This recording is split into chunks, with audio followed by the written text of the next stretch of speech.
Hello, everybody. My name is Caleb Hartman-Pickens. I ask your students, your children, to call me Mr. Hartman. Hartman-Pickens is a bit of a mouthful, but welcome to 7th grade ELA class, 2020 to 2021 school year. I'm normally in room C210, but obviously we'll be online for the first portion of the year here.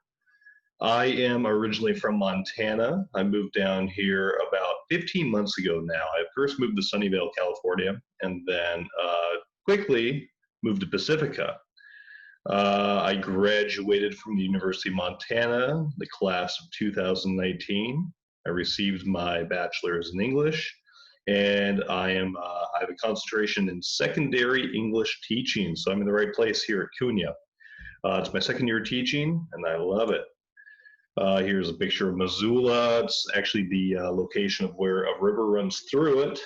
Was written and filmed. I actually lived down the street from the church that the father preached from. Actually, Norm McLean. Here it is in the winter. Obviously, a much different environment than down here in California. As far as my expectations of your children, your students, your scholars online, so I expect them to be on time. I expect them to have their video on. I expect them to use their real name.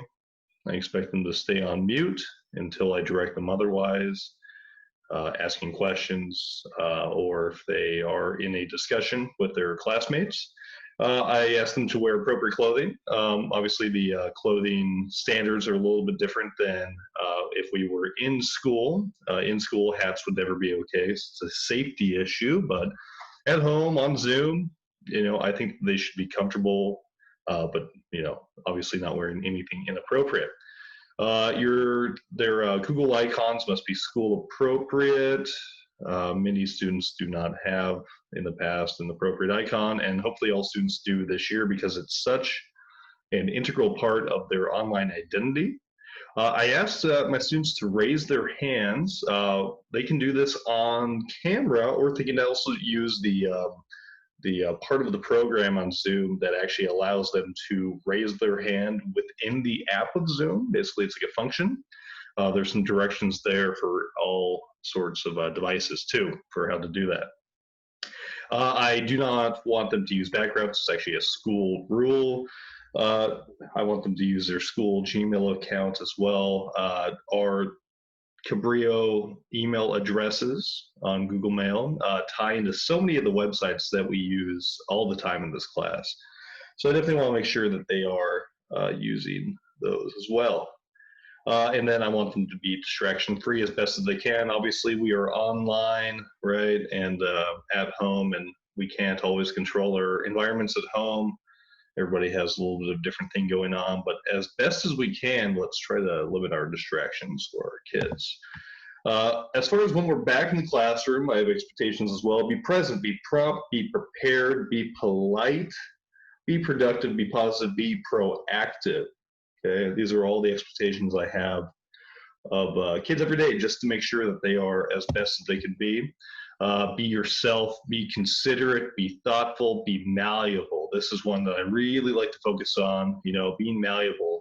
Sometimes things go upside down. Sometimes things come out of nowhere, right? And we kind of have to adjust. So I ask my students to be malleable, and I am certainly malleable myself because we can't always, sometimes, for example, online, the internet cuts out, right? Or if we're in a class, sometimes like last year, the fire alarm is just going off for no reason at all. So we are malleable.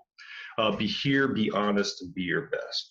Okay, those are all expectations I have of your children, your scholars, so they can succeed in the classroom and in life.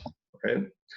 As far as student performance expectations in 7th grade, so up until now, and I mean, maybe a little bit in 6th grade, this would have changed as well, but in elementary school, students are used to receiving full credit for completion, right? No matter if the work is quality or accurate or whatever it may be, as long as they got it done, they got full credit. That's going to start to change as students move through grade levels, and it really is going to start to change this year. So students now need to focus on accuracy and growth. This is definitely going to be a year-long process, and it's going to take a lot of work, both on the student's end and as far as my end for providing that feedback too. This is our curriculum. So the whole handbook is typically going to be what we use for grammar, and Mirrors and Windows is going to be what we use for reading, but they, will also be using No Red Ink and some of the other websites I put on the digital learning guide I sent to you at the start of the year too. But this is generally going to be the curriculum we use in our classroom. As far as the focus in the first quarter here, I'm going to have our students focus on vocabulary building, specifically word choice and content terms. Okay, so that's knowing content terms means kind of knowing what, for example, what plot means, right? What's the definition of plot? What's the definition of character? And then word choice kind of speaks to being able to use exciting, engaging language, right? Not repeating the same words all the time. For example, many students use the word weird to describe many things, right? Or cringy is a new term that I've heard that many students use that I think they can probably find better, more vibrant vocabulary to kind of diversify and replace those terms. We'll also be focusing on roots, prefixes, and suffixes. And I'll be doing direct instruction for grammar with a focus on usage and improving sentence fluency. You've seen me, or if you've been around your student when they're in class for language arts, you've seen kind of what the direct instruction for grammar looks like. As the first quarter goes on, I'll introduce vocabulary and then the roots, prefixes, and suffixes as well. As far as the writing portion of language arts, we'll be practicing formal and informal writing. It'll by and large be done on the computer this year. We will do at least one formal essay.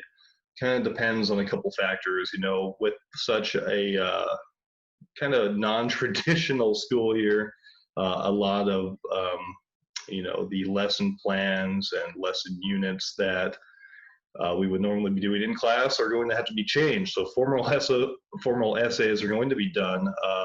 They will probably look a little bit different than they would normally as far as instruction goes, but we'll be doing them over the course of 1 to 3 weeks. It'll be a structured, scaffolded, analytical process as far as writing. And then if your student is having troubles, concerns, frustrations, encourage them to talk to me. I think that most of my students know that I'm pretty easy to approach and I'm pretty easy to work with.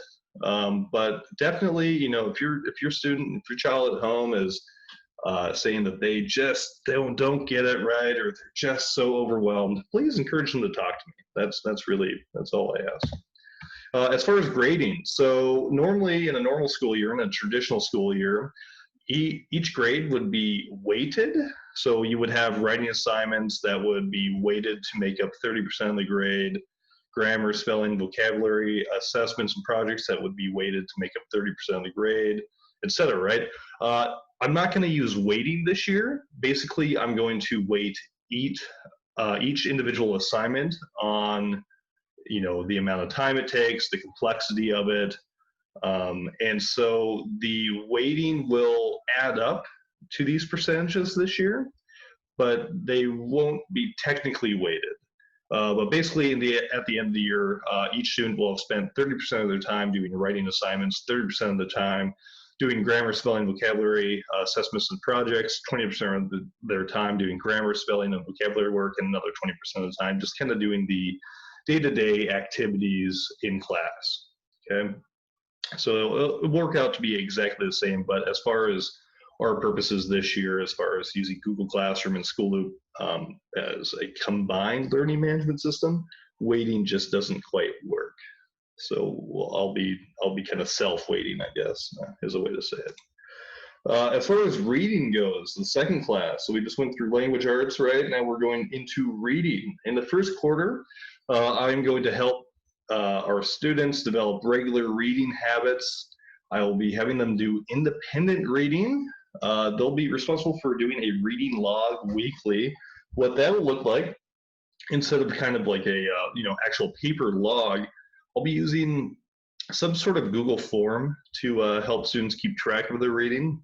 Again, I'll work that out, what that looks like. And then more than anything else, I want to instill a love for literature and all that literature can be used for.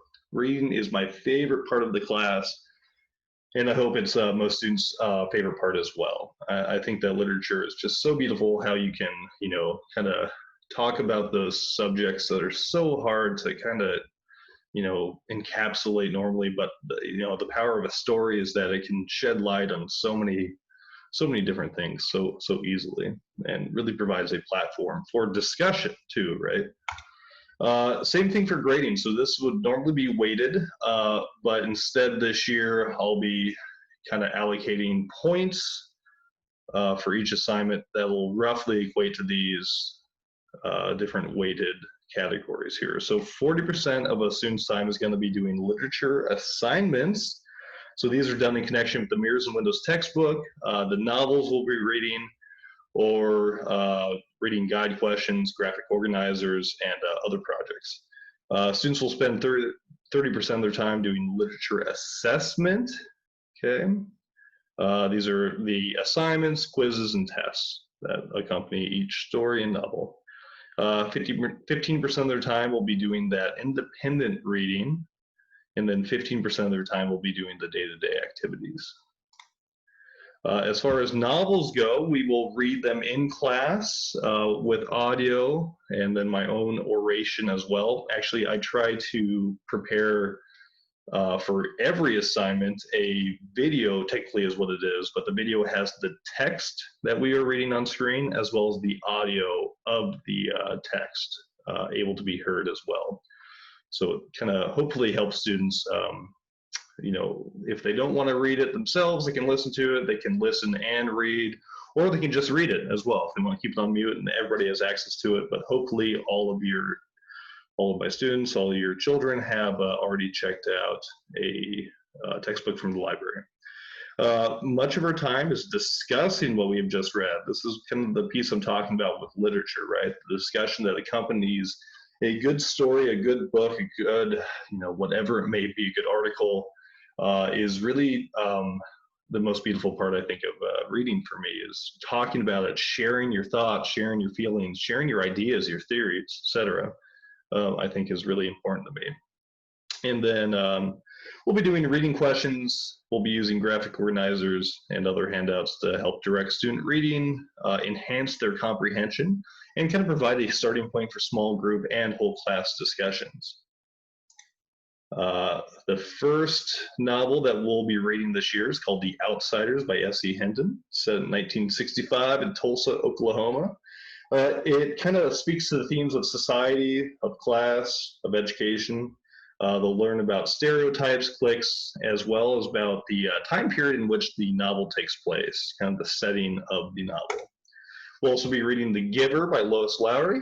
Its setting is futuristic in a dystopian society. It speaks to the themes of individuality, choice, of freedom. Students will learn about the importance of memory, of being a unique person, and of learning from history, the power of history. So I'll be using Google Classroom and School Loop to give daily instructional updates of class activities and in-class assignments. You'll be able to see assignments that still need to be finished. Long-term projects and assignments are posted the day that they are assigned. If you're confused, please drop me a note on School Loop or over email, and make sure to send in your student. Okay? I really try to prepare that student-teacher relationship. So students come to me first, and kind of prepare students for kind of that independent representation too, that is so important in life, right? And then we'll be focusing, helping students to manage their assignments and their homework and kind of due dates and everything that goes along with that to help prepare them for high school too.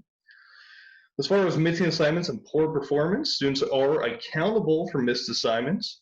Appointments outside of class time will allow me to figure out where the disconnect is happening. Students will also receive one-on-one attention and intervention. So Zoom appointments, super, super important. If a student is struggling and really needs some one-on-one help, have them make a Zoom appointment with me. And then while you're always welcome to check in, again, please send your student to start the process, okay? And then what can you do to support your student? So help them manage their time. Give them the tools to help them manage their own time, though. Okay, I don't want you to be keeping track of all your child's due dates as well as your own life, right? But definitely try to give your child the tools that will help them manage their own time, help them manage their own due dates, etc. Ask to see their completed assignments before they are due. Okay.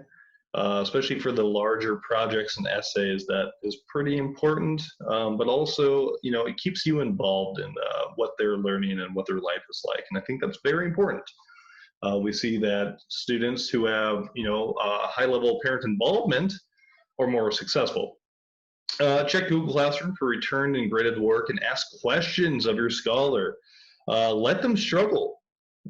Struggling students are working hard, and school is not meant to be a breeze, right? It's not meant to be easy. It's meant to be work. It's meant to teach your children how to learn and how to support themselves and how to kind of walk through this world every day.